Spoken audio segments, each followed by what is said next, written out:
Hola, buenas tardes. Buenas tardes, doctora. Buenas tardes, doctor.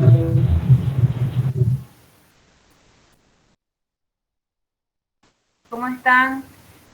Hay 63 conectados. Vamos a empezar con nuestra clase de hoy que se trata de infecciones urinarias. A ver, es un tema sencillo.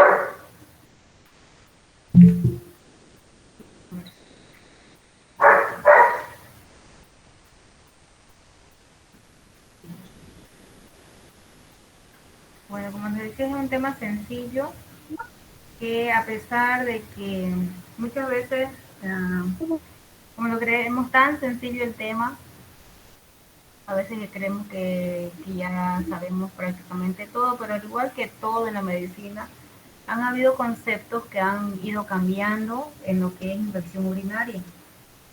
Eh, Muchos conceptos que antes definíamos de cierta manera en cuanto a los cultivos o en cuanto a las mismas definiciones y que han ido cambiando poco a poco. Uno de los ejemplos es esto de que siempre nos enseñaron de que la orina era un líquido estéril, que producimos un líquido estéril. Sin embargo, se ha podido evidenciar que pueden existir hasta 500 especies bacterianas dentro de la orina de diferentes tipos de bacterias, pero que son bacterias saprófitas que las llamamos microbiota urinaria. Estas bacterias pueden ser actinobacterias, protobacterias, espiroquetas, fibrobacterias, diferentes tipos de bacterias que podemos tener, pero que no causan ningún daño dentro del organismo. ¿Ves? No nos causan una infección, simplemente es una colonización. Incluso esta microbiota urinaria, como se le llama, sufre cambios fisiológicos en función de la edad y del género. Por ejemplo, en las mujeres vamos a tener más lactobacillus, mientras que en los hombres van a predominar los Corynebacterium. Eh, el amplio uso de los antibióticos eh, en todas partes, antibióticos de amplio espectro, va a influir negativamente en lo que es la microbiota humana, haciéndola disminuir o desaparecer prácticamente en el uso excesivo de antibióticos. Y esto puede llegar a causar síntomas de infección del tracto urinario por estas mismas bacterias. Es decir, que si tomamos, por ejemplo, ahora en que estamos en la época de COVID y por todo y por nada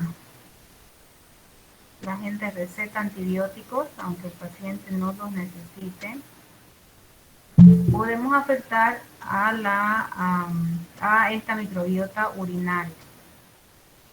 Entonces vamos a tener síntomas de infección. Entre un 50-60% de las mujeres adultas van a padecer algún episodio de infección del tracto urinario sintomática a lo largo de su vida. Tal vez yo consideraría un poco más del 50-60%, tal vez un 80% de las mujeres han tenido o van a tener un episodio de infección urinaria. Son la causa más frecuente de bacteriemia de origen comunitario y son responsables del 5 al 7% de las sepsis que requieren ingreso a UCI. ¿Cuáles son los gérmenes más comunes? Bueno, prácticamente, o sea, esto no hay mucha variación en cuanto a los gérmenes en diferentes partes del mundo, casi siempre son los mismos. Tenemos en la ITU complicada y en la ITU no complicada, la Escherichia coli, que es la que gana en cuanto a la incidencia de infección del tracto urinario, seguido de la Klebsiella pneumoniae y estafilococos, enterococos, que yo pondría los enterococos en un tercer lugar tal vez, y aquí habla de streptococo. Sin embargo, el Proteus mirabilis creo que es un poquito más frecuente. que lo encontramos bastante aquí en nuestro medio, ¿no? Y bueno, la cuestión de los microorganismos que encontramos, como les digo, casi siempre son los mismos, en ese orden: E. coli, Klebsiella, Staphylococcus, Enterococos, Proteus mirabilis, y las resistencias o las sensibilidades van a ir cambiando de acuerdo a la zona donde se encuentre, viendo al paciente, ¿no? Porque hay zonas donde existe mayor resistencia de los antibióticos y hay zonas donde existen muchos gérmenes multiresistentes, y eso va a variar de acuerdo incluso al hospital o al centro de salud donde trabajan, ¿no? ¿Cómo vamos a clasificar las infecciones urinarias? Por la ubicación anatómica, puede ser alta o puede ser baja. Las altas corresponden a la pielonefritis, al absceso renal, al absceso perinéfrico, y las bajas a la cistitis, a la uretritis y la prostatitis. En segundo lugar, según el lugar, de donde se adquieren estas infecciones, va a ser en la comunidad o a nivel nosocomial. Para decir que es nosocomial, debe estar desarrollado a las 48 horas de haber ingresado al hospital y estar asociada a catéteres vesicales. También es nosocomial cuando luego del alta ha cursado con una infección urinaria, ¿no? Incluso hasta 14 días después del alta puede considerarse una infección nosocomial. Según los factores de riesgo, puede ser complicada o no complicada, ¿no? Entonces tenemos diferentes clasificaciones para la infección urinaria.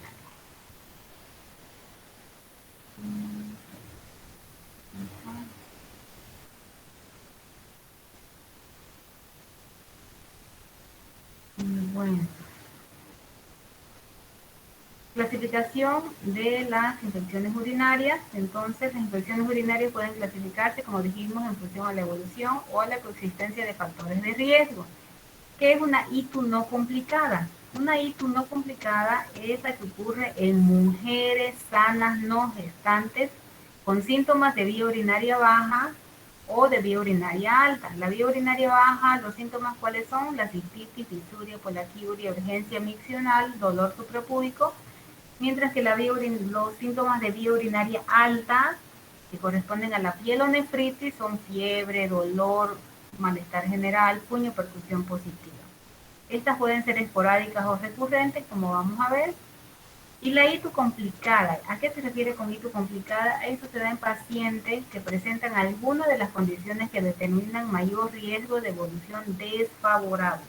Entonces, cuando hablamos de ITU complicada, en realidad no nos estamos refiriendo a si el paciente está peor que una cistitis, o está con más síntomas, o está con peor evolución. Nos estamos refiriendo a los factores de riesgo para una mala evolución de la infección urinaria. Son las que ocurren en mujeres gestantes, en hombres.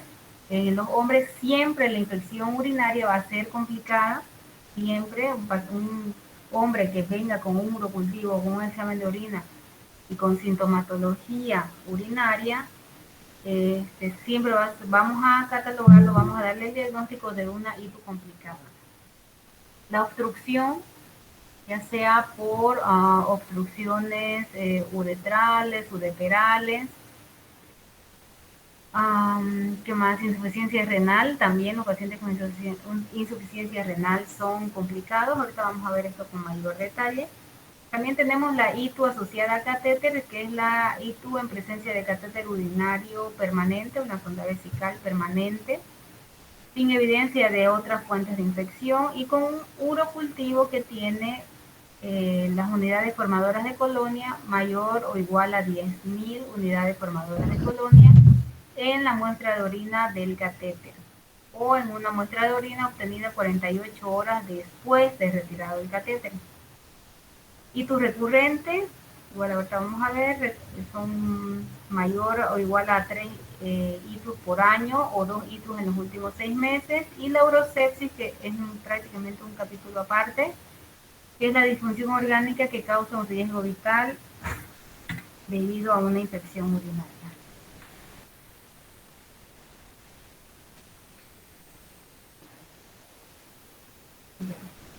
Entonces, un poquito para recordar lo que vamos a encontrar en un examen de orina.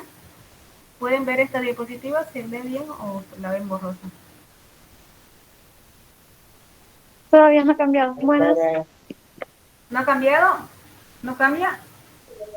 No, doctora, no ha cambiado. O sea, Sigue en... Ah, ya cambió. ¿en qué estaba? ¿No vieron la anterior? ¿Esta vieron? No. ¿No la vieron? No. Oye, ya, bueno, no importa. Igual vamos a hablar de todo eso. Entonces, un poco como les decía, para recordar el análisis de orina y la posibilidad de infección urinaria, que vamos a recordar el examen de orina. Ustedes me dijeron que ya habían estudiado la parte del examen general de orina. ¿Y qué es lo que vamos a encontrar o esperamos encontrar? Probablemente hematuria en una infección urinaria. Lo normal es no tener hematuria, obviamente. Podemos encontrar un 20% de embarazada y el significado puede indicar una infección urinaria, una infección de la vía urinaria.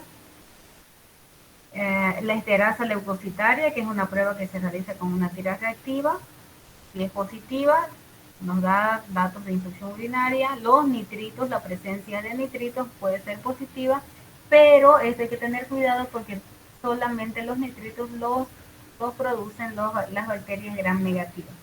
Si el paciente tiene toda la sintomatología de una infección urinaria, pero tiene nitritos negativos y tiene leucocitos mayor a 10 o hasta 20, 30, puede ser una infección urinaria, pero por un germen que no produce nitritos, como un germen gram positivo. Entonces no hay que descartar una infección urinaria si tenemos los nitritos negativos.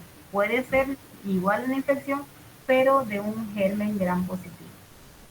Y la presencia de leucocitos, recordemos que los leucocitos normales son de 0 a 3 leucocitos por campo, o en algunos casos menor a 5 por campo, 4 leucocitos por campo. Un resultado que nos da una orientación hacia una infección urinaria son leucocitos mayor a 5 leucocitos por campo microscópico, ¿no? Entonces, por ejemplo, aquí vemos un examen de orina que es anormal. Este examen de orina, por ejemplo, tiene urobilinógeno, bilirrubina, todo eso negativo, proteínas, tiene leve cantidad de proteína, podemos tener hasta 100 miligramos de cilindro de proteína, que puede ser considerado normal. El pH de 7, el pH está un poco alterado, recordemos que el pH de la orina es bien ácido, de 5 a 6. La densidad urinaria, en la anterior clase hablamos de lo que era densidad urinaria. ¿Qué les parece esta densidad urinaria de 1.010? ¿Está alta, está baja, es buena, es mala, es normal? Normal. ¿Normal? Bueno, está un poco baja, ¿no? Está dentro del parámetro normal, pero si esta densidad urinaria baja un poco más, podríamos estar pensando que el paciente está haciendo un daño del parénquima renal, ¿no? Porque va a tener una incapacidad de concentrar la orina. Está en el límite y habría que tener cuidado de ver y hacer los controles a ver si no baja un poco más. Sangre 2 cruces y nitritos negativos. Por ejemplo, aquí les dije que el hecho de tener nitritos negativos no significa que no tiene infección urinaria. El hecho de tener nitritos positivos sí significa infección urinaria, pero tener nitritos negativos no lo descarta, ¿ya? Porque puede ser por otros genes. Y los leucocitos, 3 cruces, aquí como ven en el sedimento tiene mayor a 30 por campo de leucocitos, lo normal dijimos menor a 5. Hematíes no tienen que tener, o pueden tener de 0 a 1 y él tiene de 5 a 10 por campo. Bacterias 2 cruces y células epiteliales 2 cruces. ¿No? Entonces aquí tenemos un examen de orina totalmente patológico, con leucocituria, hematuria, bacteriuria y alteraciones del pH. ¿No? Aquí también sensibilidad y especificidad de algunos componentes del análisis de la orina. La esterasa leucocitaria positiva tiene una sensibilidad del 83%, pero una especificidad un poco más baja, del 78%. Aquí los nitritos, la sensibilidad es del 53%. ¿Por qué es la sensibilidad del 53%? Porque puede ser un germen gran negativo, entonces no podemos descartar si tiene o no tiene. No es tan sensible, ¿por qué? Porque existen dos tipos, los positivos y los negativos, y esta solo detecta o solo se produce con los negativos, ¿no? Pero es bien específico, vean que aquí tenemos al 98%, o sea que si vemos un paciente con nitritos positivos, tenemos un 98% de especificidad de infección urinaria. A la microscopía, los leucocitos, sensibilidad 73%, tienen una especificidad del 81%. Recordemos que los leucocitos también pueden aparecer en otros tipos de enfermedades renales que vamos a ir viendo durante las clases, ¿no? Las bacterias también tienen una alta sensibilidad y alta especificidad. Y aquí igual, leucocitos y el esterasa leucocitaria. Y otro, bueno, vamos a definir otro término que es muy frecuente encontrar y siempre les van a preguntar qué es la bacteriuria asintomática en adultos, ¿no? La bacteriuria asintomática es la presencia de bacterias dentro de la orina, que pueden ser comensales como también pueden ser patógenos, pero que no están infectando, sino que están colonizando simplemente la orina, por lo que no requieren un tratamiento antibiótico. ¿Ya?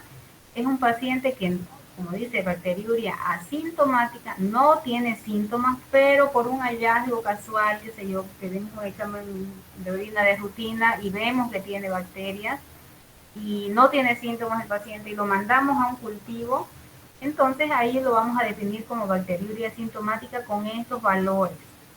Si tiene mayor a 10, a mayor o igual a 10 a las 5 unidades formadoras de colonia, o sea, 100.000 unidades formadoras de colonia por ml, así lo reporta el cultivo, 100.000 unidades formadoras de colonia o 10 a la quinta potencia, en 2 muestras de orina evacuada separadas por varios días en mujeres.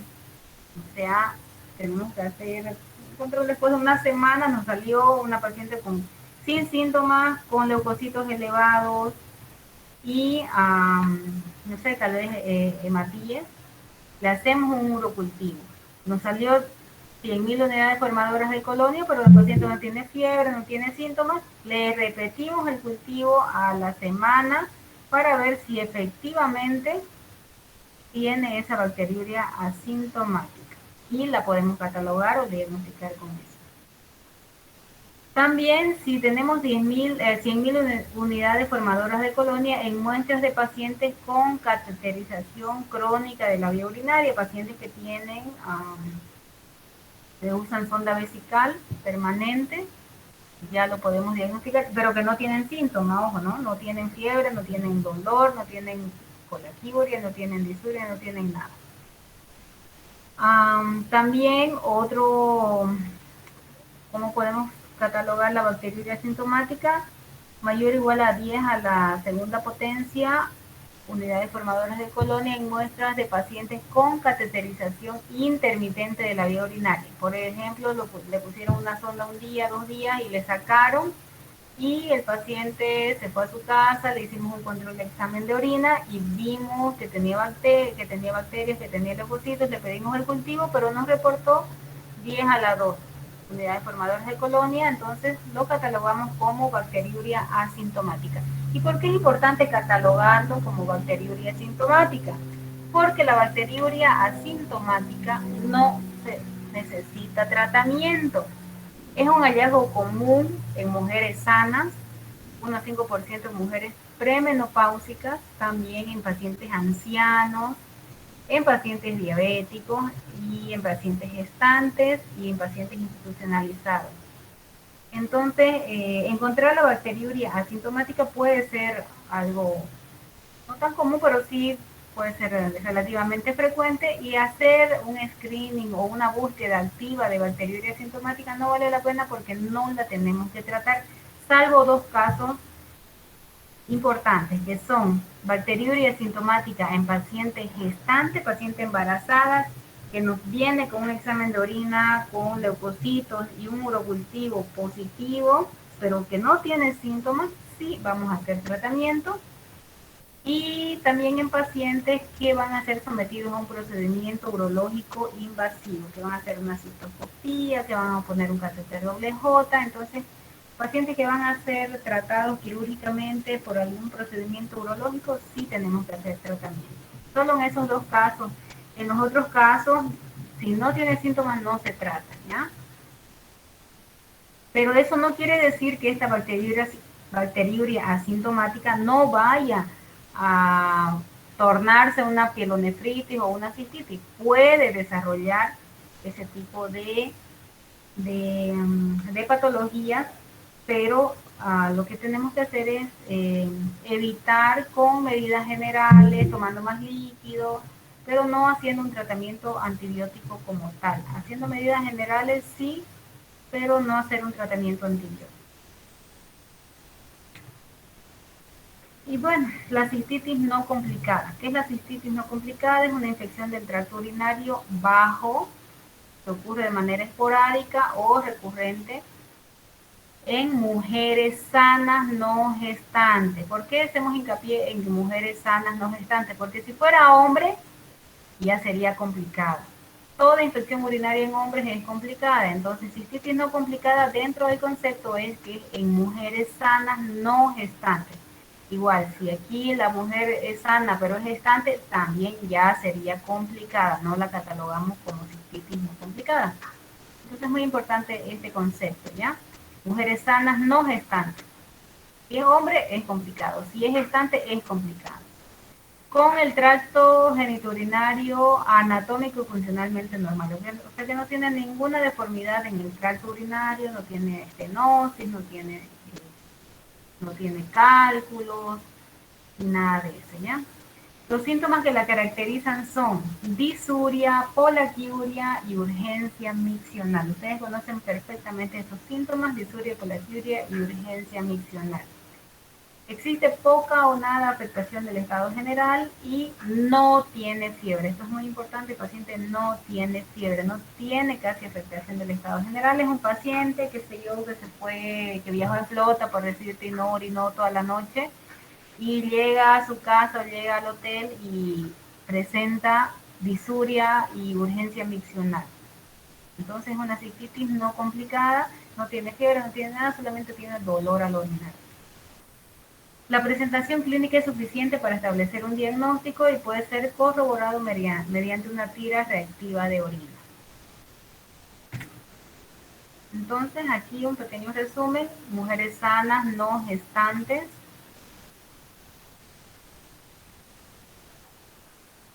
Sanas, no gestantes. Perdón.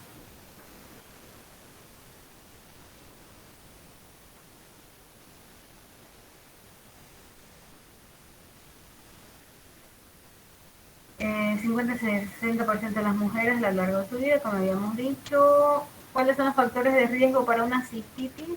Actividad sexual, espermicidas, nueva pareja sexual, antecedentes familiares, infección urinaria en la infancia. Diagnóstico clínico, disuria, polaquiuria, urgencia miccional.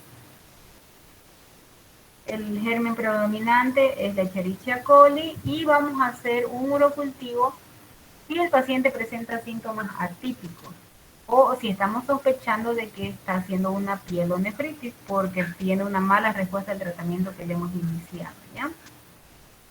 ¿Cuál es el tratamiento empírico? Generalmente podemos hacer un tratamiento empírico de una cistitis simple que no tiene fiebre, que no tiene vómito, no tiene nada, solo le duele al orinar.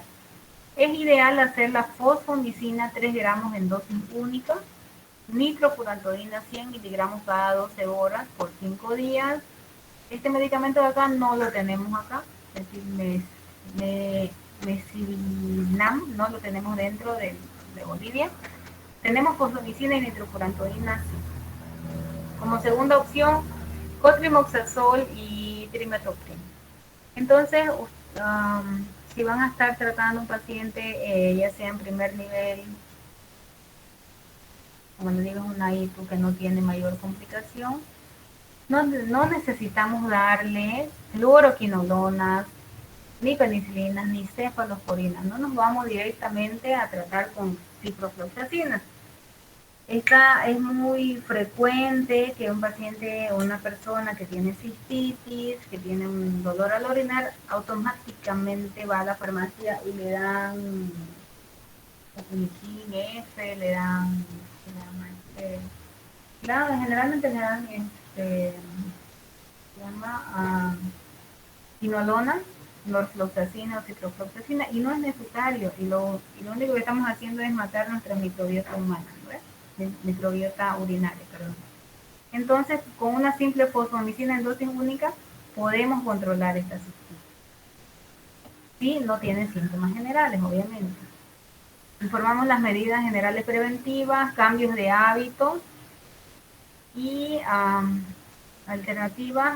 Bueno, si el paciente, si el hombre tiene una cistitis, podemos dar cotrimoxazol cada 12 horas por 7 días, ya sería una complicada, pero podemos dar cotrimoxazol o podemos dar en él, nos podemos ir directamente a la esquinolona porque recordemos que es una complicada. ¿Cuáles son las medidas preventivas que tiene que adoptar nuestro paciente y que tenemos que recalcarle todo el tiempo? Es muy importante en cada visita de pacientes, mujeres que tienen este tipo de problemas o sospechamos infecciones urinarias, abundante ingesta de agua, no retrasar la evacuación de la vejiga, orinar frecuentemente, evitar el estreñimiento, es muy importante, limpieza genital desde adelante hacia atrás después de orinar o defecar, higiene genital pre y postcoital. Tanto las mujeres como los hombres deben vaciar la vejiga después del coito, evitar el uso diario de los desodorantes íntimos, no realizar duchas vaginales, irritantes, aceites, cosas que se puedan utilizar. Y en las duchas o en los baños de inmersión, evitar aceites, perfumes, otros irritantes dentro del agua. Usar ropa interior de algodón, evitar la ropa interior húmeda durante tiempo prolongado.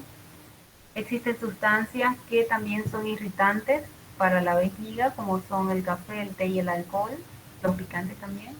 Y utilizar probióticos orales con alto contenido de lactobacilos. Ya dijimos que los lactobacilos son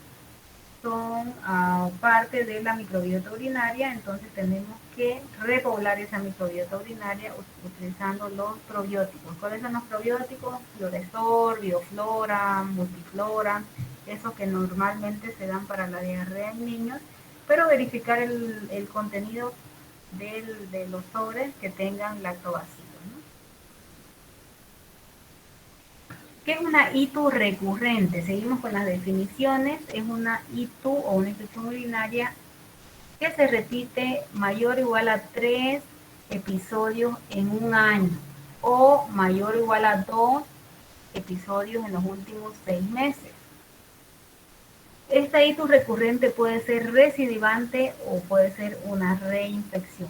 ¿Qué es una recidiva? Es cuando se aísla el mismo germen después de haber realizado un tratamiento completo, ya sea de 7 a 14 días. O sea, paciente nos viene con un urocultivo, nos dice E. coli, el cultivo, le hacemos un tratamiento porque, qué sé yo, era una pielonefritis, le hacemos una ciprofloxacina y le hacemos el tratamiento 7 días o 14 días, le hacemos y luego de que el paciente se cura totalmente, vuelve a presentar otra infección urinaria, vuelve a presentar los mismos síntomas a las 2 semanas, 3 semanas, y es el mismo, le hacemos un cultivo nuevamente y es E. coli otra vez. Entonces el mismo germen después de realizar un tratamiento completo. En cambio, la reinfección es cuando después de que hacemos un tratamiento completo, igual tiene síntomas, pero al hacerle el urocultivo vamos a tener un germen distinto. se iba el primero era E. coli y resulta que el segundo cultivo, después de hacer tratamiento, vuelve a presentar enfermedad, el segundo cultivo va a ser Klebsiella o va a ser un enterococo. Entonces ahí hablamos de reinfección. Y recidiva es cuando se aísla el mismo germen. Pero no son infecciones del tracto urinario recurrentes, aquellas en las que las bacterias no son erradicadas tras 7 a 14 días de tratamiento controlado. En este caso será ITU persistente. O sea, el paciente que tiene su cultivo, le damos tratamiento, hacemos 7 a 14 días de tratamiento, pero el paciente, al hacerle un control del examen de orina, vemos que continúa con infección urinaria, presenta todavía un poco de síntomas y ya terminó el tratamiento. Entonces no hablamos de reinfección ni de recidiva, sino de una ITU persistente. ¿Cuáles son los factores de riesgo para esta infección del tracto urinario recurrente? Son los jóvenes y mujeres jóvenes, mujeres premenopáusicas, lo mismo que en la cistitis no complicada, la actividad sexual, uso de espermicidas, pareja sexual, historia familiar de infección urinaria. En las mujeres postmenopáusicas y ancianas, es el antecedentes de ITU antes de la menopausia, residuo postmiccional, cistocele, vaginitis atrófica, incontinencia urinaria. En pacientes o mujeres institucionalizadas o que están internadas, los catéteres urinarios y el deterioro funcional. Pero es muy importante que ustedes vean, cuando tengan una ITU recurrente, ya sea una recidiva o ya sea una reinfección, tienen que buscar siempre una causa, no solamente tratar el germen con el cultivo, sino que si viene ya por 2 infecciones, 3 infecciones y sigue con infección, siempre hay una causa anatómica o funcional que esté produciendo esa infección urinaria. Qué sé yo, el paciente puede ser que tenga el residuo postmiccional, que no orine completamente, puede tener descenso, que puede tener cistocele, pacientes que han tenido bastantes hijos, tienen descenso, tienen vaginitis atróficas por falta de estrógenos, pacientes con incontinencia urinaria. Entonces siempre hay que buscar una causa. De repente tienen cálculos y también son causas de infección del tracto urinario recurrente. Una causa importante de infección urinaria en pacientes con cálculo son las infecciones urinarias. Los cálculos son, perdón, el germen del Proteus mirabilis va a ser muy frecuente en las infecciones urinarias de los pacientes que tienen litiasis renal, o sea, que tienen cálculo, ¿no? Entonces, siempre busquemos una causa por qué el paciente está haciendo infección, no solamente que venga, lo tratemos y que se vaya y que otra vez venga. Siempre que venga 2 o 3 veces ya por una infección urinaria, tenemos que buscar una causa, hacer una ecografía, alguna valoración ginecológica, hacer algo, buscar el motivo por el que está con infección urinaria todo el tiempo. Las medidas preventivas son las mismas que para la anterior, no usar ropa apretada, usar ropa de algodón, que esté seca, que no esté húmeda, y igual los aseos, ¿no ves? Entonces la profilaxis no antibiótica serían los óvulos estrogénicos en las mujeres menopáusicas o postmenopáusicas. La profilaxis inmunoactiva, que son las vacunas OM89 y una vacuna individualizada. Estas vacunas se la conoce con un nombre comercial de Urovaxon, que es un liofilizado OM89, liofilizado de Escherichia coli. Entonces, como que van vacunando, van creando anticuerpos contra la Escherichia coli específicamente. Se utiliza bastante en las ITUs recurrentes. Probióticos, que habíamos dicho que contengan lactobacillus, ya sea por vía oral o vía vaginal, que también vienen. Extractos de arándanos, de manosa o instilaciones vesicales con ácido hialurónico y con sulfato no están muy recomendadas, no tienen muchos estudios que avalen el uso, pero sí algunas personas lo pueden utilizar, ¿no? Sobre todo el extracto de arándanos, que produce un pH más ácido de la orina, Entonces recordemos que con la infección urinaria el pH va a estar elevado, va a estar más alcalino, entonces podemos reacidificar la orina con algunos productos como los arándanos y algunas cosas naturales, ¿no? La profilaxis antibiótica. Si el paciente tiene constantemente infecciones del tracto urinario, recurrentes, recidivantes o reinfecciones, y que son causadas por postcoital, entonces puede hacerse una profilaxis, tomarse una dosis de antibiótico después del acto sexual o hacer unos antibióticos a dosis baja durante 3 a 6 meses.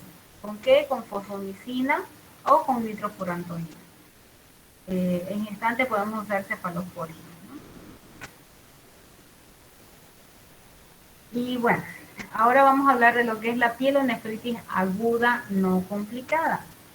Es la infección del tracto urinario, de la vía urinaria alta, o sea, de la pelvis, del parénquima renal, y estamos más arriba, que ocurre igualmente en mujeres sanas, no gestantes, con un tracto urinario anatómico y funcionalmente normal. Es parecido el concepto del anterior, solamente que el anterior era de vía urinaria baja y aquí es de vía urinaria alta. Pero ¿qué es lo que tiene igual? Que es mujeres sanas no gestantes. Porque si son hombres o son gestantes, esas mujeres ya sería una pielonefritis aguda complicada, ¿no? Ahorita estamos hablando de la no complicada.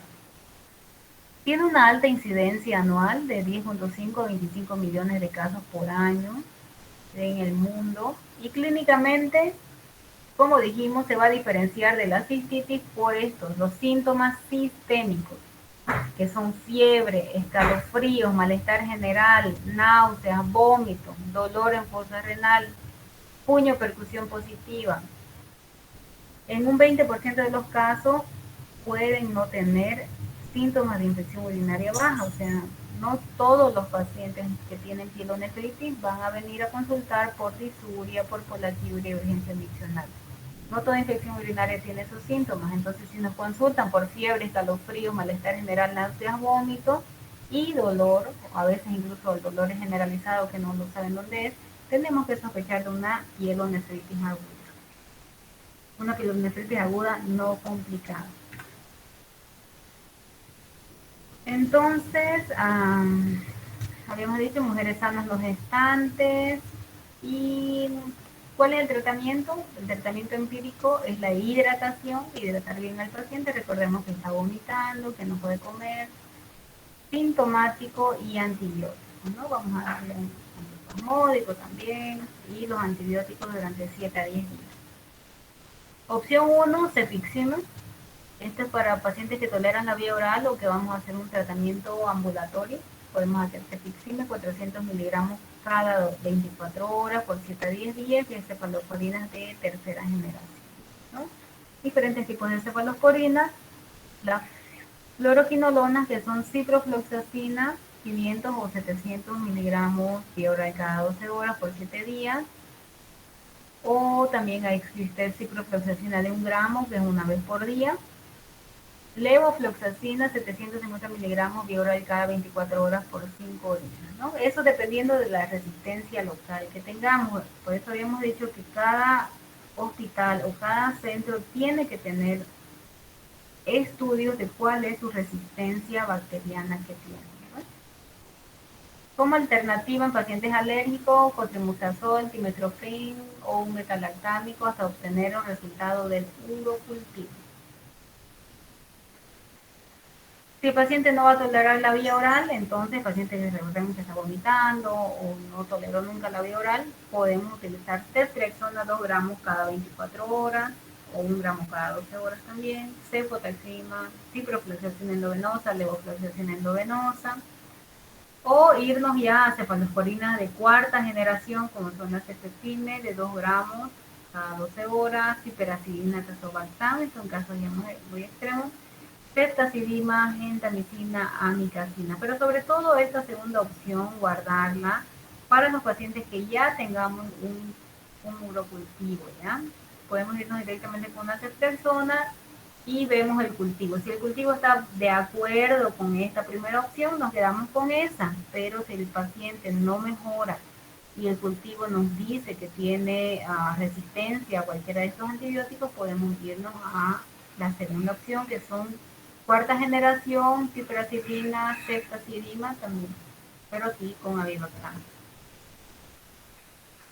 Entonces no es preciso realizar un urocultivo al finalizar el antibiótico si el paciente está yendo de manera favorable. No vamos a dar fosfomicina ni nitrofurantoína porque recordemos que la infección está más arriba, está a nivel renal y necesitamos ya un antibiótico. La fosfomicina en realidad es un bacteriostático, ¿no? Son más como bacteriostáticos.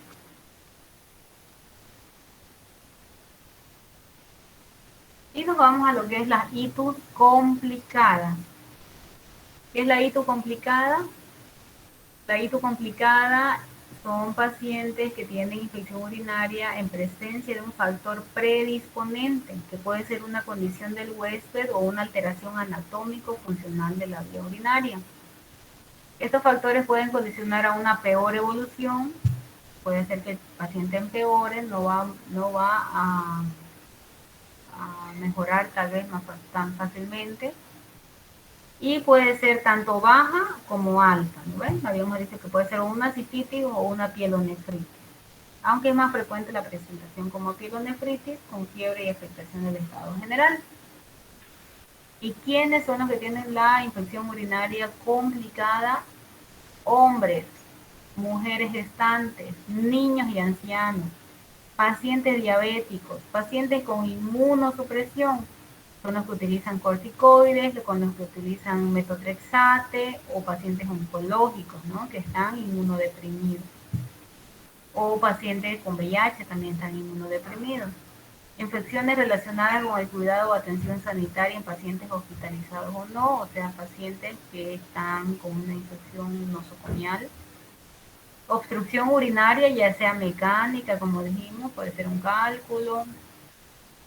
Cuerpo extraño en la vía urinaria, que son los catéteres, que son las sondas. Vaciado vesical incompleto, residuo posmisional o vejiga neurógena, son pacientes parapléjicos, por ejemplo, podemos tener vejiga neurógena.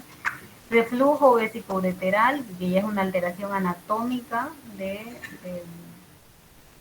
tracto urinario. Instrumentación o manipulación reciente de la vía urinaria. Entonces, ¿para qué nos sirve esto de ITU complicada o no complicada? Cuando ustedes hagan su evolución, llega un paciente que tiene infección urinaria en su examen de orina, viene con un cultivo que tiene infección urinaria, que tiene leucocitos, tiene unidades formadoras de colonia, pero el paciente es hombre, o es diabético, o es embarazada, ustedes le van a poner infección del tracto urinario complicada, ¿ya? Si tiene cualquiera de estos factores de riesgo, ya es complicada. No es complicada, recuerden, si es que porque está peor, o porque está mejor, o porque está en UTI, o porque, no sé, o porque vomita mucho. No va la complicación en eso, porque se le subió la creatinina. No va la complicación, el término de complicada en eso, va de acuerdo a los factores de riesgo, ¿ya? Hombre, gestante, niño, anciano, diabético o inmunodeprimido son infecciones urinarias complicadas. Y bueno, ya vamos terminando. ¿Cuáles son los más frecuentes? Son las enterobacterias, un poco diferente, ¿no?, a lo que habíamos visto habíamos visto que normalmente es la E. coli, que podemos tener enterococos, enterobacterias, el protes, la Klebsiella, siendo frecuente la pseudomonas. Recordemos que puede ser por alteraciones a nivel de la asistencia intrahospitalaria. Agarrar una pseudomonas, serratia y enterococos. Y esto, en el medio hospitalario es habitual encontrar gérmenes multiresistentes, enterobacterias BLE o SARM. ¿Qué es BLE? Beta-lactamasa de espectro extendido o ampliado, y la Staphylococcus aureus metacilino resistente, ¿no? Entonces estos gérmenes multiresistentes los podemos encontrar en nuestros cultivos cuando dice BLE. Cuando dice BLE, ¿qué es lo que vamos a hacer? No utilizar ninguna cefalosporina hasta de cuarta generación.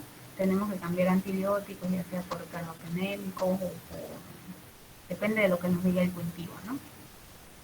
Realizar un urocultivo y una prueba de imagen, ecografía, tomografía, con el fin de identificar factores predisponentes anatómicos o complicaciones del proceso infeccioso. ¿Para qué una ecografía o una tomografía? Para ver si no tiene cálculo, si no tiene hidronefrosis, si no está obstruido.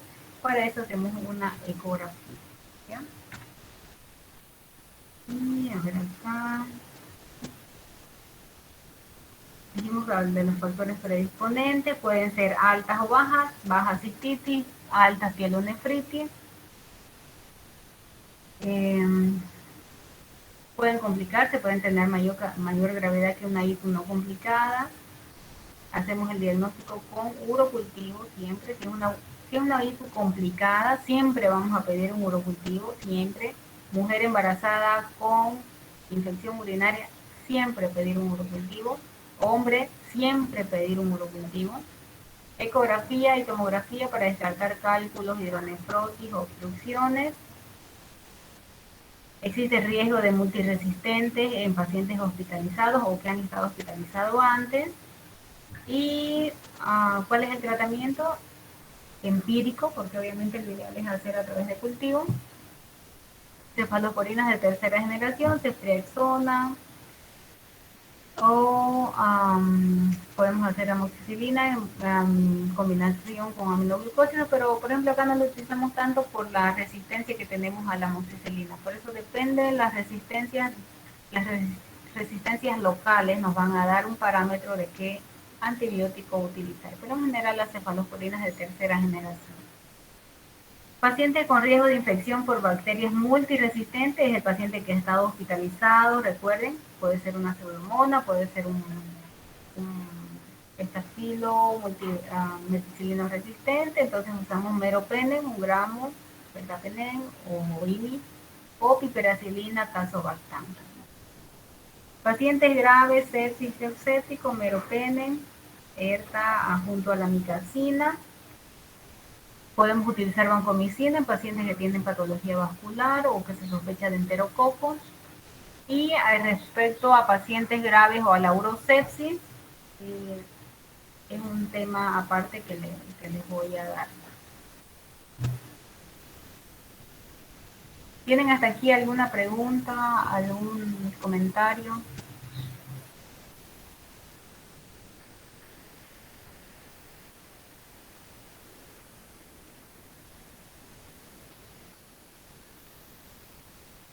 ¿Alguien tiene alguna duda?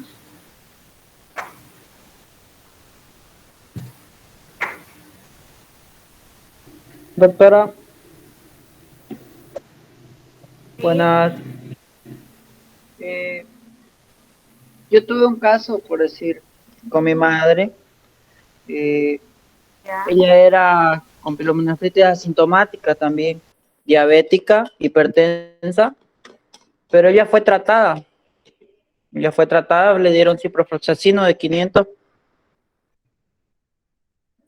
y usted acaba de decir que no se trata con antibióticos, ¿no ve? ¿O es que por ser diabética se la trata? La bacteriuria asintomática no se la trata, se la trata en mujeres gestantes, ¿lo ves? Como dijimos, pacientes que son gestantes, podemos tratarla. Probablemente si no tenía ningún síntoma o ha tenido algún motivo, tal vez por el que le hayan dado el antibiótico, ¿no? Posmenopáusica. Puede ser, o sea, juntando los diferentes factores de riesgo, eso pudo haber llevado al médico a utilizar un tratamiento con ciprofloxacina. Pero es lo que les decía, muchas veces, desconozco el caso, ¿no? Pero tal vez ha tenido factores que llevaron a utilizar, pero generalmente no lo tienen. ¿Y por qué? Porque viene un paciente que es lo usual en la práctica médica y que está muy mal. Viene el paciente, llega con un examen de orina con 10 leucocitos o 20 o 30 leucocitos y lo primero que le dan es ciprofloxacina o norfloxacina, ¿no ves? Entonces eso está mal, eso quítense un poquito de la mente, no utilizar los antibióticos de manera indiscriminada. De repente, si el paciente solo tiene una cistitis, usar una fosfomicina o una hidrofurantoína, pero si el paciente sí amerita, como en el caso de un paciente diabético o que tenga otros factores de riesgo, y luego con una ecografía, sí se le puede dar cefalosporina o, o fluoroquinolonas, ¿no? Como la de repente también la señora estaba con una glicemia muy elevada y eso sí o sí le iba a predisponer a una complicación de la infección urinaria.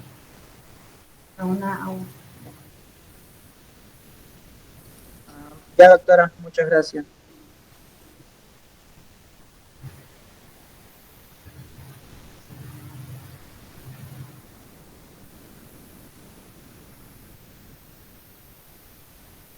¿Alguien más tiene alguna duda? Doctora, buenas tardes. ¿Será que va a enviar algún PDF sobre el tema? Disculpe. Sí, sí le voy a enviar este y el otro tema que vamos a hablar sobre urosepsis, que es un tema muy interesante. No sé si quieren lo damos ahora, si tienen tiempo.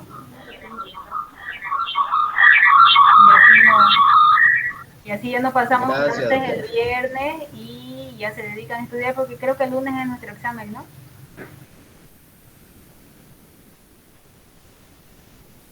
¿Podemos Doctorita, avanzarlo? Sí. doctora, disculpe, buenas tardes.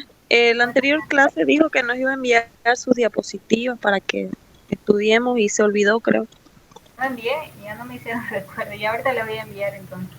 Ya no se olvide, sí, por favor, doctora.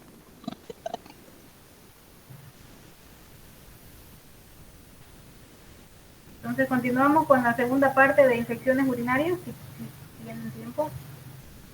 Creo que tienen tiempo y día Doctora, tienen libre. Sí, dígame, Muñoz. sí, doctora, podemos. De una vez para que terminemos esta parte de infecciones y den su examen. ¿Qué día es el examen? ¿Pueden recordar, por favor? Creo que es el 12 o no sé.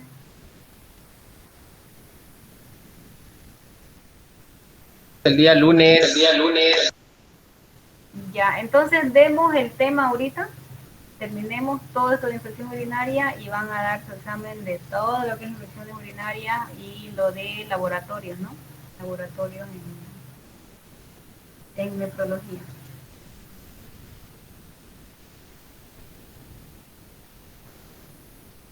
Entonces,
¿Pueden ver?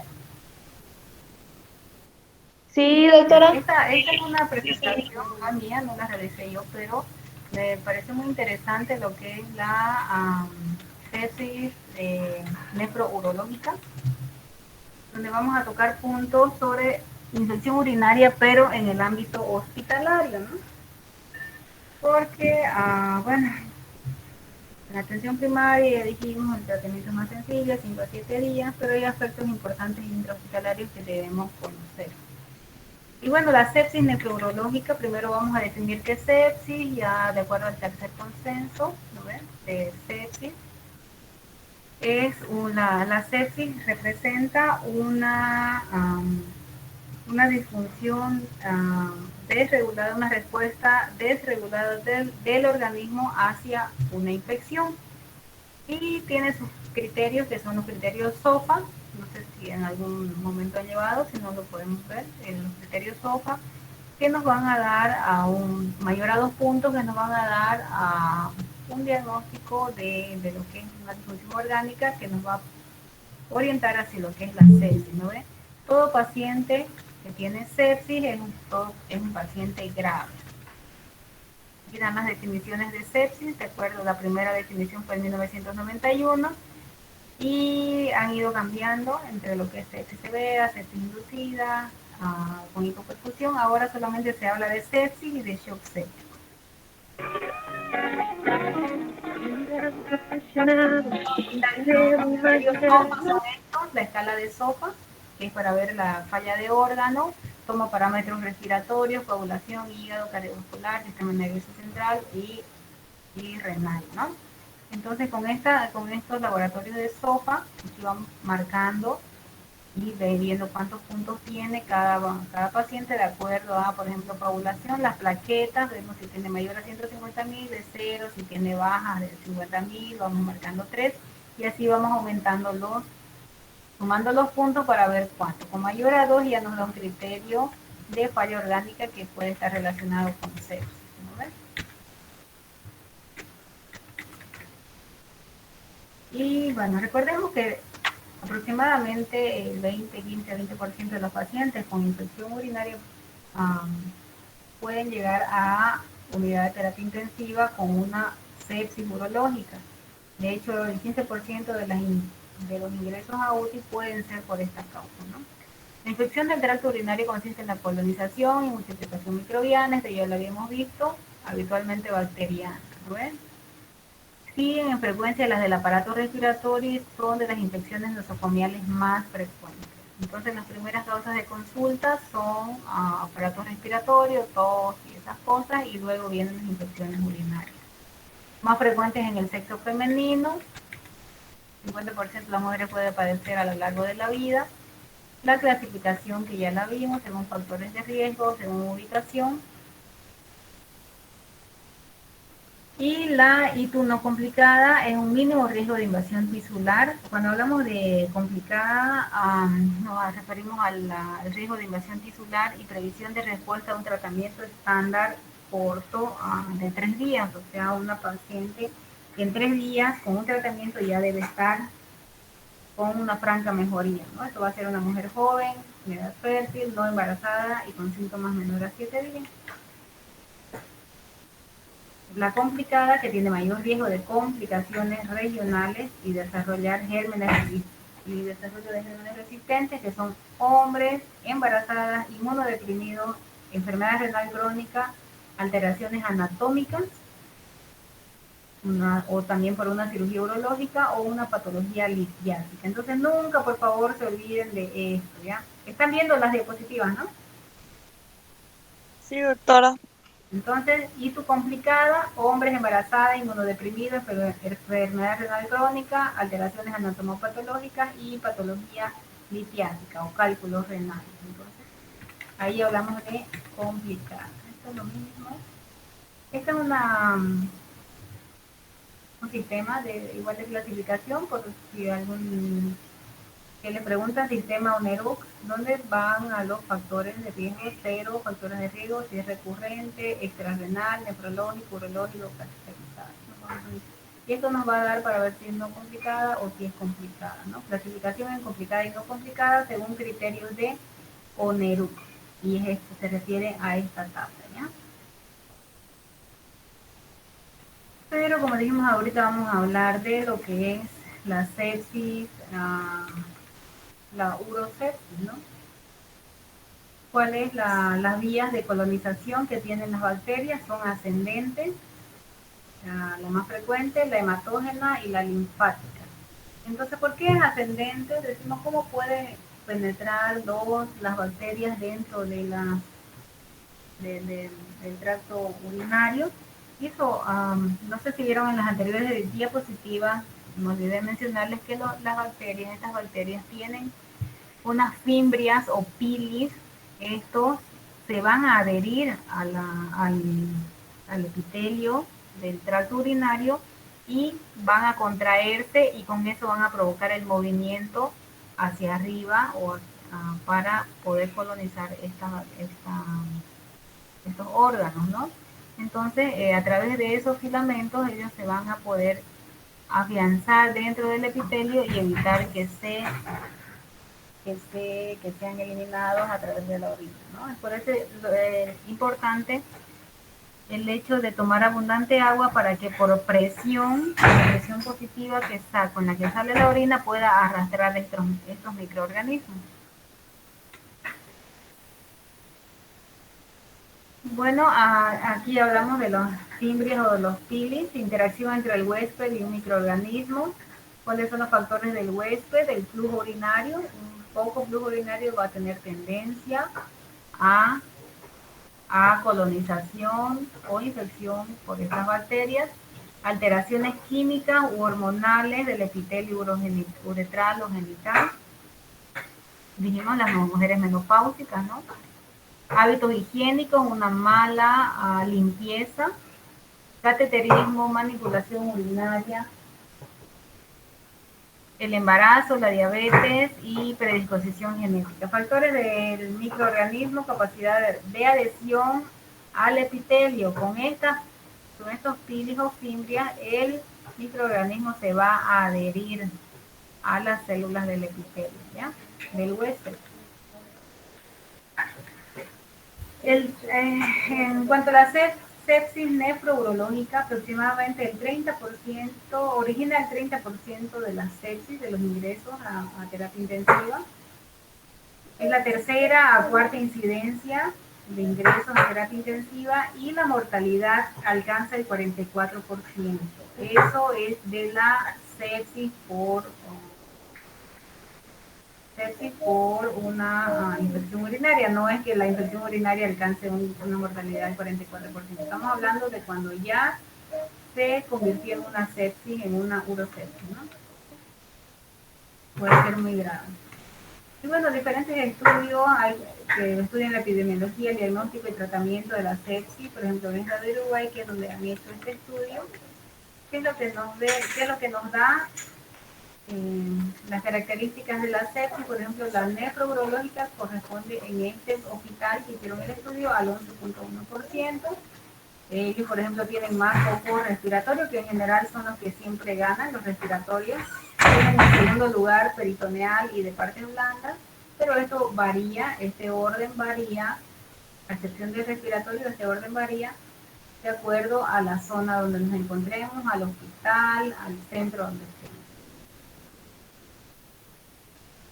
El 95% de las infecciones son monomicrobianas, o sea, un solo germen. El 50% son bacteriémicas, o sea, que van a llegar por vía hematógena, van a llegar hasta la sangre, nos van a producir escalofríos, vamos a producir una diseminación en la sangre de estas bacterias biológicas o estas bacterias de la infección urinaria. ¿Quiénes van a predominar? Las bacterias gram negativas. Dijimos la Escherichia coli, el Proteus y la Klebsiella. Y los focos gram positivos, como el estafilococo aureus metacilino sensible, los enterococos. Esto sobre todo en pacientes añosos o que tienen sondas vesicales y con un compromiso parenquimatoso, o sea, que tengan alteración en el riñón, ¿sí? Pleito complicado en pacientes que tienen dispositivos en las vías urinarias donde tienen catéteres, generalmente pueden encontrarse hongos o gérmenes multiresistentes, que eso es a lo que más le tenemos miedo, ¿no? Puede ser una pseudomonas o cualquier germen productor de ble.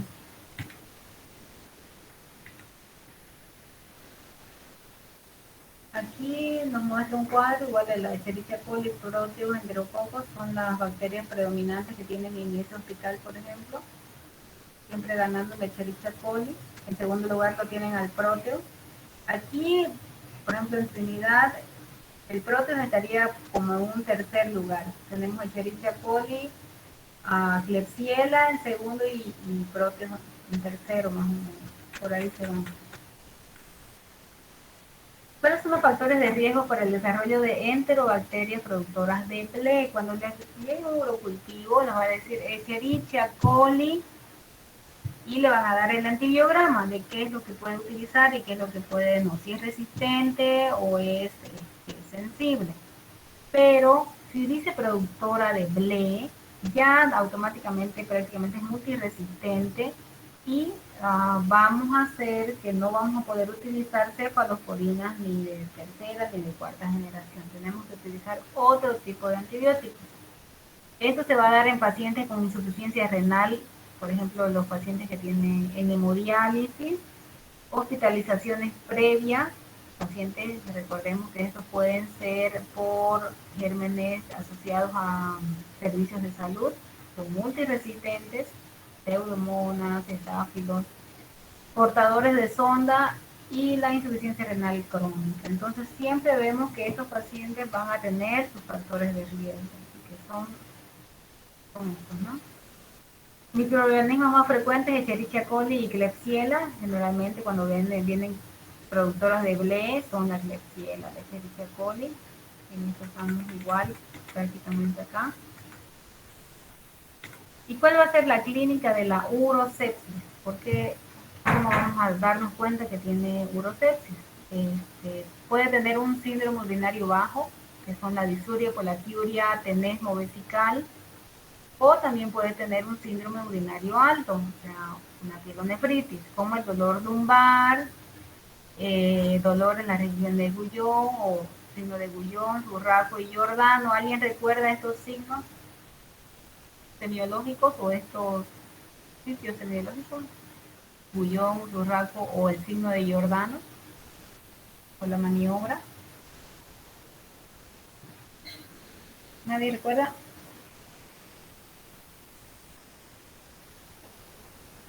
Bueno, el espacio de Gullón es el que se va a encontrar en la masa que está en la región vertebral, masa lumbosacra, y que va a cruzarse con la 12ª costilla. En ese lugar, si apretamos, puede ser, son los puntos dolorosos de Gullón o de Urraco, ¿no ves? El punto doloroso de Gullón, apretamos en lo que cruza la masa muscular lumbar con la 12ª costilla y pues si apretamos y duele es positivo, igual el surraco que con igual con la masa muscular y el cerraco. El signo de Giordano, que es el golpe que damos con la parte lateral de la palma de la mano en la región lumbar, y si hay dolor es un Giordano positivo o es como la puniopercusión, ¿no? El paciente va a tener fiebre, síntomas inespecíficos, astenia, dinamia, anorexia, y puede tener una falla orgánica múltiple, un daño disfunción orgánica múltiple sin un foco evidente. Entonces el paciente de repente puede estar tal vez inconsciente o con alteración del estado de conciencia, con fiebre, estuporoso, diaforético, y no sabemos de dónde tiene su foco infeccioso, probablemente sea una urosepsis, ¿ya? Recuerden que en esta urosepsis obviamente los síntomas son más agravados, que ya contienen la disfunción orgánica. Recuerden que la disfunción orgánica la medimos con la escala de SOFA, esta que les mostré al principio. Una escala de SOFA mayor a 2 puntos ya nos da indicios de una disfunción orgánica múltiple. El examen de orina, bueno, va a tener nitritos o no, puede no tener nitritos si es debido a gram positivo, como habíamos dicho. Medida incierta de bacterias en orina, falsos positivos sobre el crecimiento bacteriano por la demora. Si dejamos la muestra de orina más de 4 o 5 horas, puede ser un falso positivo porque han crecido bacterias ahí. O falsos negativos en bacterias que no producen nitritos. ¿Cuáles son? Las gram positivas y algunas gram negativas, como los enterococcus, acinetobacter, pseudomonas o levaduras que son cándidas, también no van a producir nitritos. Esterasas leucocitarias, evidencia de presencia de figuria y alto valor predictivo negativo. Esto también se realiza las esterasas leucocitarias con una tira reactiva. Y bueno, el urocultivo vamos a tener una bacteriuria significativa, 10 a la quinta potencia de unidades formadoras de colonia o 100.000 unidades formadoras de colonia. Y el paciente es asintomático. Si el paciente tiene síntomas, un urocultivo va a tener de 3 a 10 a la tercera potencia unidades formadoras de colonia por 10.000 unidades formadoras de colonia en paciente sintomático. Y cualquier conteo positivo va a ser positivo de las unidades formadoras de colonia en pacientes con función suprapúbica, porque se supone que sacamos la muestra de orina de manera estéril, ¿no? Con una función suprapúbica. La toma de muestra, ¿de dónde se tiene que hacer? De chorro medio. Se le dice al paciente que el primer chorro no se lo recolecta, a partir del segundo chorro se lo echa en el frasco o a través del catéter, los primeros 20, 30 ml desechamos y luego recién ponemos en el frasco sin topar con la sonda el frasco estéril. Función de la sonda vesical, previa asepsia. Función suprapúbica también puede ser. Como dijimos, generalmente son monomicrobianos, o sea, un solo germen, pero si nos dan un cultivo polimicrobiano, quiere decir que la muestra está contaminada, la contaminamos al momento de la toma de muestra.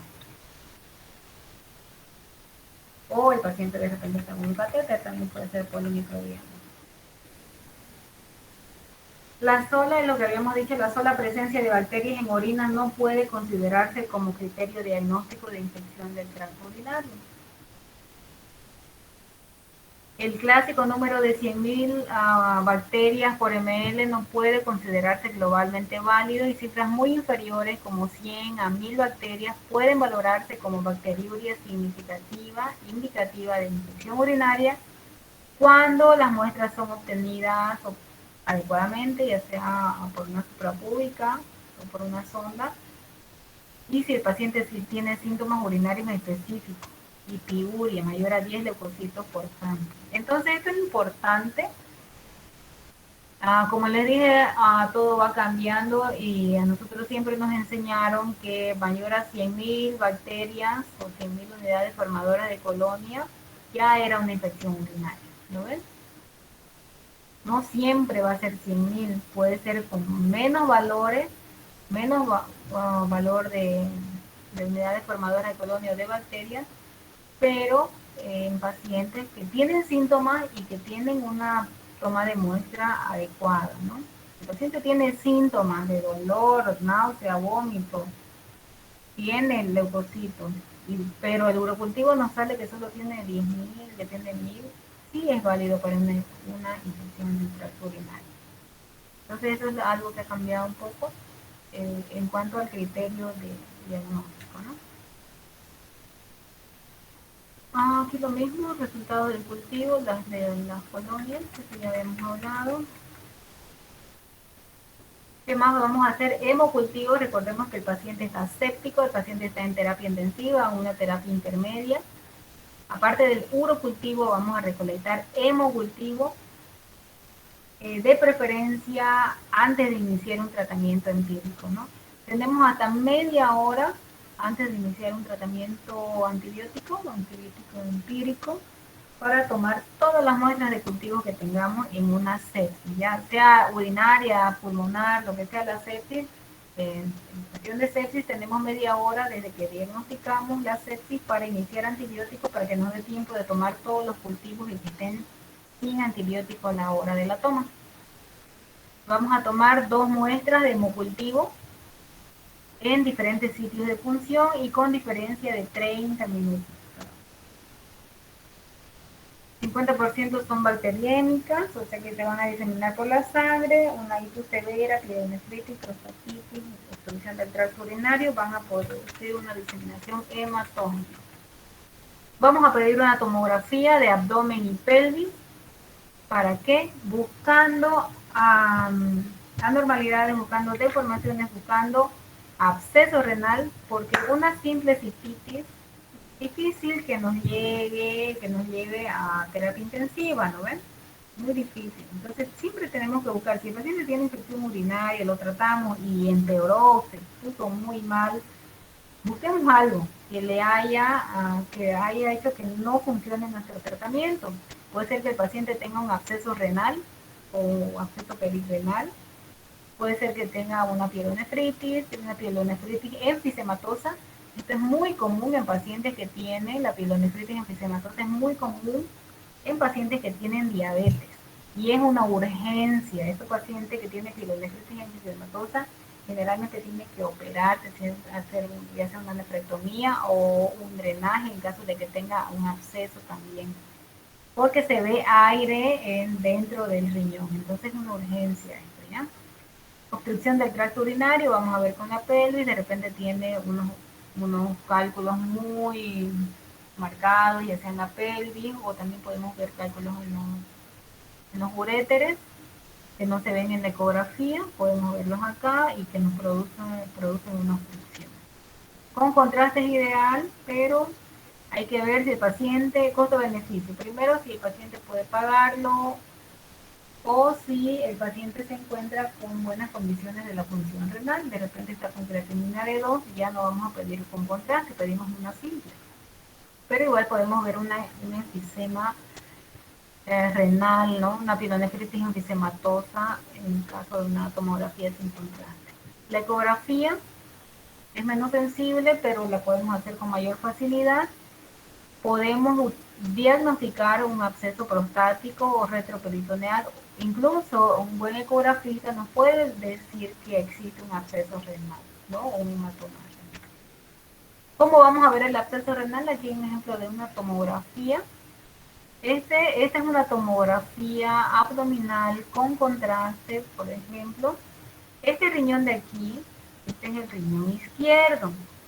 Este riñón es normal, está bonito, ustedes ven aquí que tiene toda la circunferencia, que no tiene ninguna alteración, y ven aquí se puede ver un poco, ¿no? de las pirámides, en los diferentes cortes podemos ver cómo ingresan, ¿no? Las pirámides, las columnas, perdón. Sin embargo, este riñón derecho, pues aquí está el hígado, estamos en contacto con el hígado, este riñón derecho tiene aquí esta zona hipodensa. Hipodensa quiere decir más oscurita. Esta zona hipodensa que nos altera esta continuidad aquí. Aquí lo vemos todo continuado, todo bien, que da toda la circunferencia del riñón, pero aquí tenemos un corte de esta línea. ¿Por qué? Por esta masita que podemos ver aquí, o esta región hipodensa, ¿no? Entonces esto es un absceso renal. Entonces siempre tenemos que verificar todo, ¿no? Este absceso renal puede ser así simple, como puede ser también lleno de aire, que se va a ver algo parecido a esto, pero acá, pero dentro del riñón, algo así como esto. Pero dentro del riñón, que puede ser una pielonefritis enfisematosa también, un absceso enfisematoso. Esta es una patología muy grave, de urgencia, una urgencia urológica, en realidad tiene que operarse, tiene que drenarse ese absceso, es lo ideal, pero también existen abscesos que algunos no lo operan y bueno, se les hace un tratamiento antibiótico y pueden revertir, pero tendrían que ser muy pequeños, ¿no? Pero lo ideal es operarlos y drenar.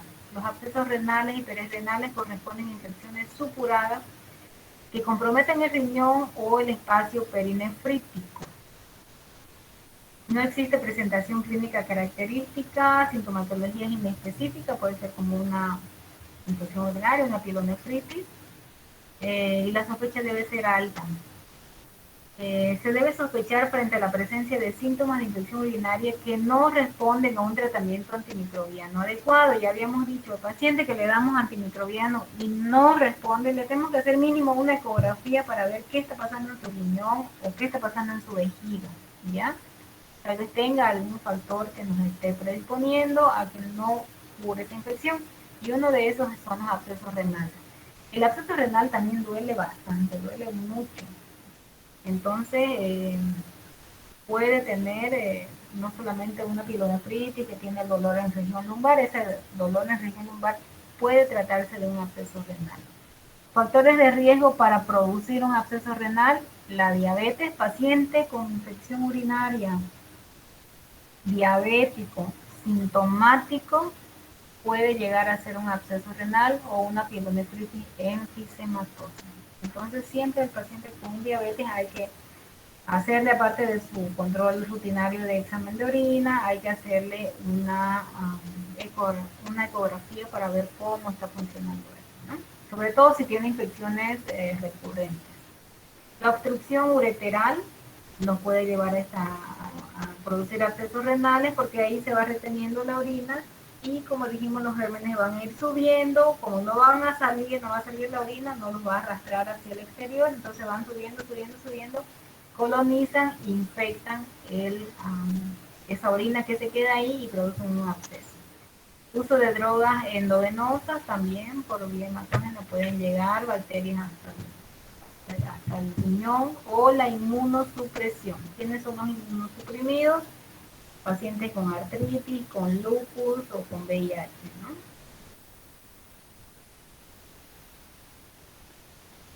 El absceso renal, la vía principal de infección es la ascendente en el 75%, o sea, los gérmenes van a ir desde, ya sea la vagina o el recto, hacia la uretra, los uréteres van a subir hasta el riñón. El 50% de los urocultivos resulta positivo. ¿Y por qué? Porque como todo absceso tiene una cápsula, ¿no ven? Entonces va a estar encapsulado ese absceso y no puede ser que el urocultivo no salga negativo porque no vamos a encontrar gérmenes ahí porque está encapsulado. Pero sí, normalmente se encuentra, ¿no? Pero si no encontramos y tiene la imagen, sí se trata de un absceso, no hay que dudar. Microorganismos más frecuentes: E. coli, Klebsiella, Staph, ¿no?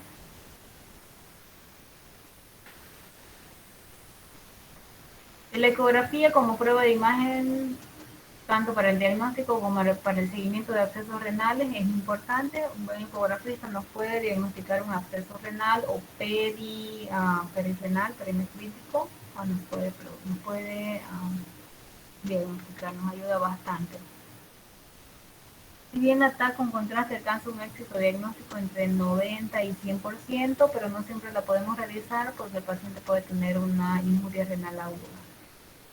La presencia de piuria en la orina y fiebre con cultivos negativos de orina deben hacer sospechar la presencia de absceso renal, ya que en ocasiones no es evidente porque no se comunica con el sistema colector. Como les digo,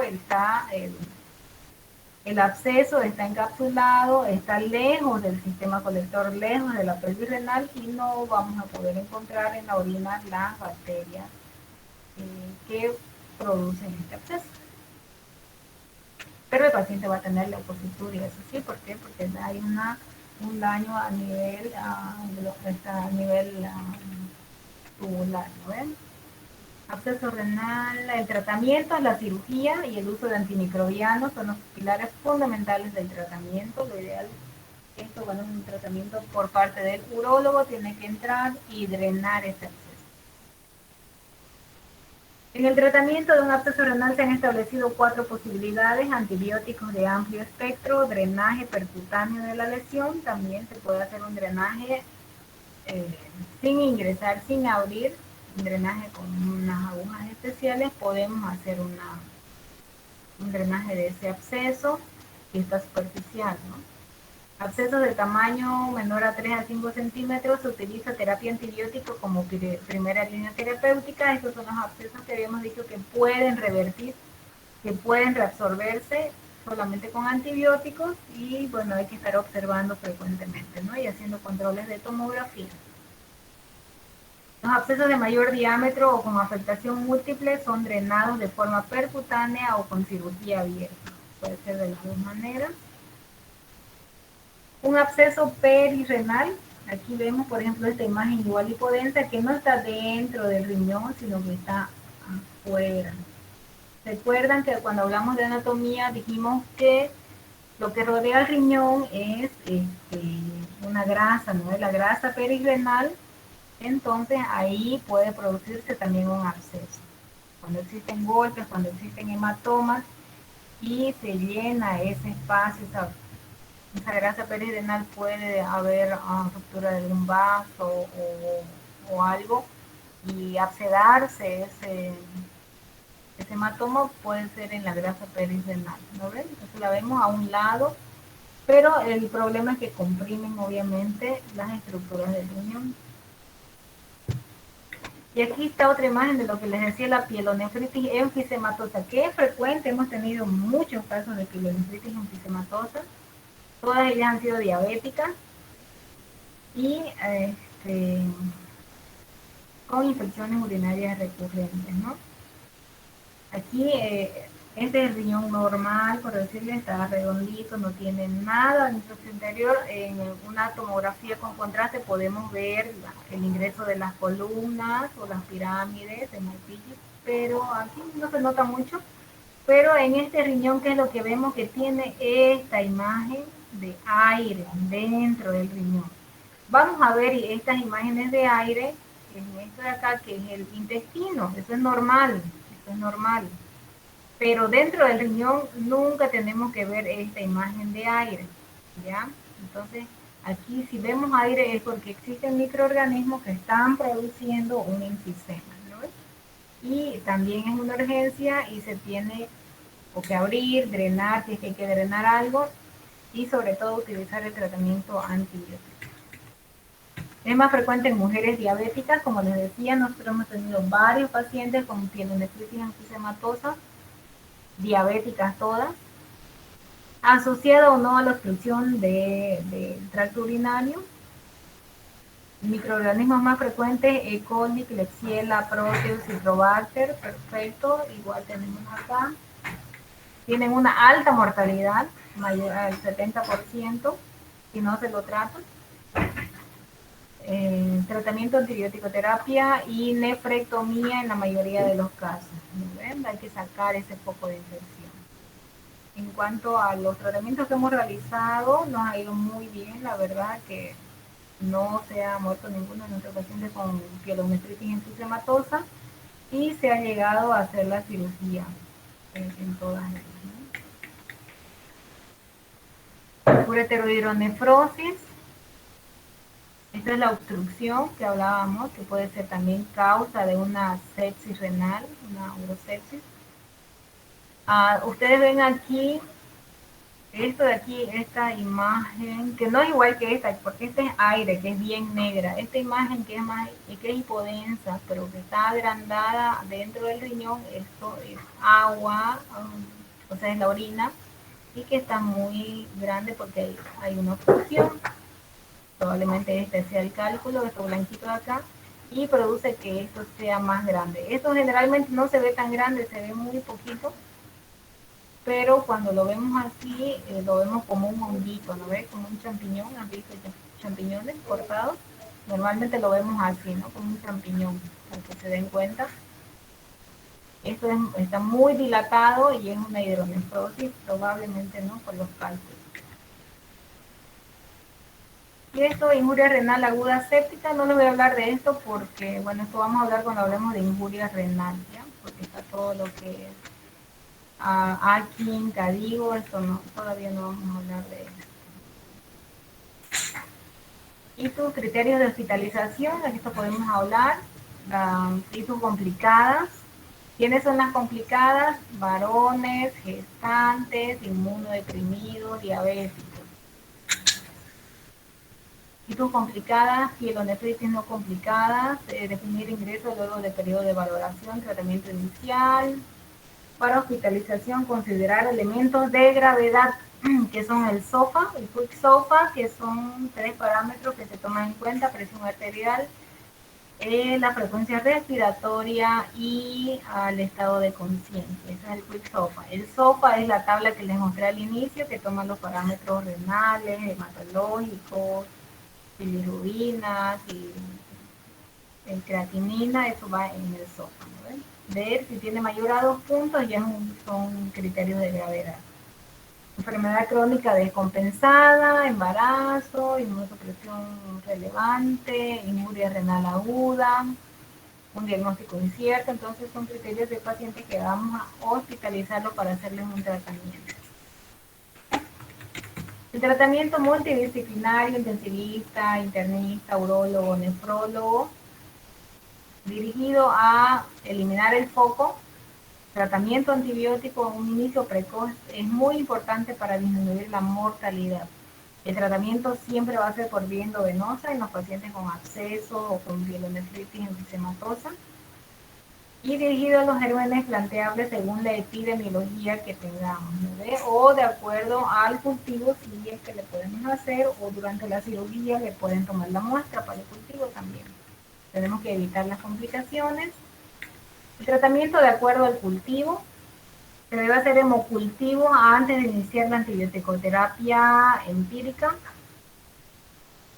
Se debe desescalar apropiadamente teniendo en cuenta el microorganismo aislado, o sea, al quitar los antibióticos tenemos que hacer varios días, 7, 10, 14, hasta 21 días podemos hacer antibióticos sin ningún problema en este tipo de pacientes. Generalmente van a ser E. coli, y tenemos que alcanzar concentraciones elevadas y mantenidas en la vía urinaria, en el tejido renal y en el suero. Dada la posibilidad de bacteriemia, tenemos que alcanzar concentraciones elevadas del antibiótico, ¿no?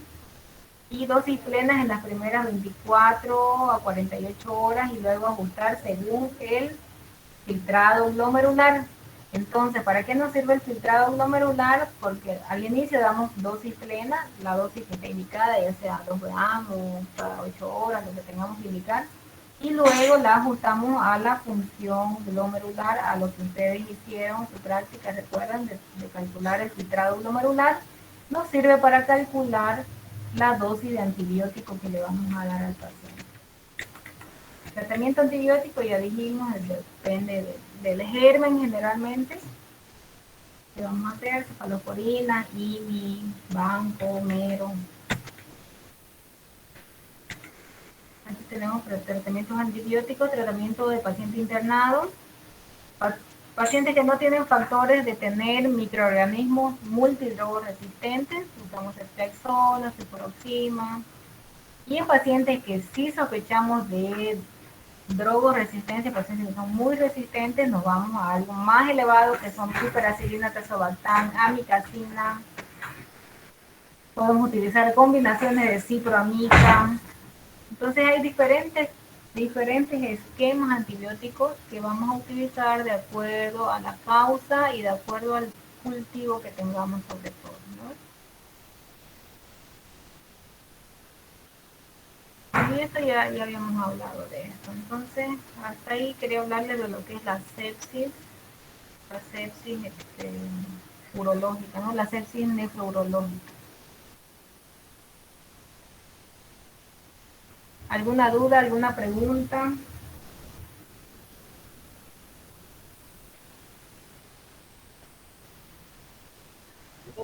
Los temas, doctora, para el examen. Perdón, no le escuché, Vania. Los temas para el examen, hasta ahí es a donde avanzó. Hasta aquí va a ser los temas para el examen, y ahorita le voy a pasar las diapositivas en este momento del anterior, de lo que es laboratorio, y lo que es infecciones urinarias.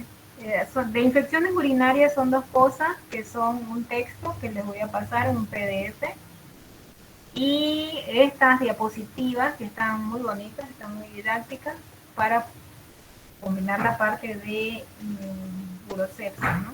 Entonces serían como tres archivos que le voy a pasar. Y de ahí va a ser el examen para el día lunes. Ya no pasamos clases el día viernes, ya directamente vamos a pasar clases el lunes o vamos a dar el examen el día lunes, que va a ser presencial. Ya les voy a avisar la hora. Gracias, doctora.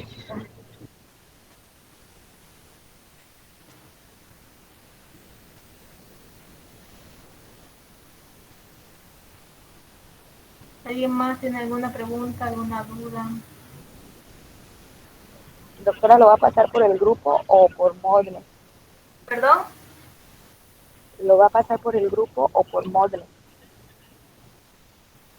Nos le voy a pasar a su compañero Cuellar o a Ávila y ellos se lo van a pasar a ustedes.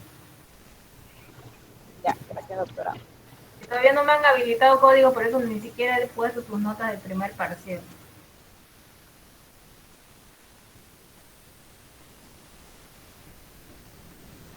Bueno, entonces si no hay ninguna pregunta, nos vemos el día lunes en el examen. Para el día lunes, obviamente ya saben, tienen que llevar su carnet de identidad para ingresar al examen. Va a ser de manera presencial, aún no sé bien, voy a coordinar bien ahí con América que aula o no sé de cuántas personas vamos a dar, porque yo creo que lo vamos a dividir en 3 grupos, por lo menos, y vamos a hacer un examen sencillo para que tengan todo. Van a llevar su ficha para pagar el examen también, ¿ya?